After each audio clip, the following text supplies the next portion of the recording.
Hello everyone. Here are the latest headlines that have shaken up all Russia and situation in Ukraine. We have quite an unusual event to discuss that unfolded in Russia on June 24, 2023. It was a day of unexpected chaos, led by the notorious mercenary leader Yevgeny Prigozhin, raising questions about President Vladimir Putin's grip on power. Indeed, this was an unprecedented event. Prigozhin's Wagner mercenary group, which has been a vital part of Russia's military campaign in Ukraine, staged an apparent insurrection, sending an armored convoy towards Moscow, where the Ministry of Defense had to bomb several bridges to prevent further advancement of the Wagner forces. Prigozhin has been in a long-standing feud with Russian military chiefs. This feud turned into open revolt as they sought to bring his forces under their command structure by July 1st. It seems he saw this as a challenge to his influence, and he refused to sign defense ministry contracts. This conflict escalated when Prigozhin accused the military of staging a deadly attack on his men in Ukraine. He then announced his march for justice and claimed control of the military HQ in the city of Rostov-on-Don, with videos showing his men in the city center encountering no resistance.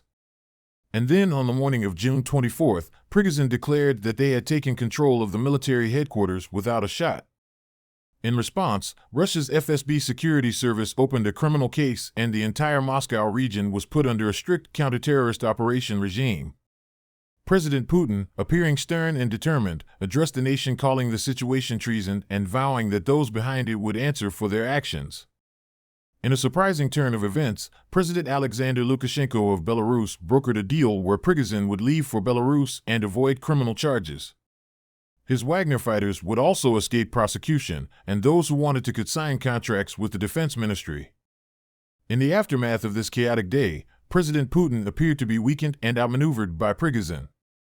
However, some believe that Russians have now seen the alternative to a Putin presidency, and for several hours it looked like anarchy.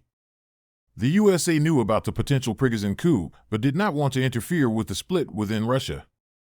According to the New York Times reports that the Americans knew about Prigozhin's intentions 2 days before the start of his coup.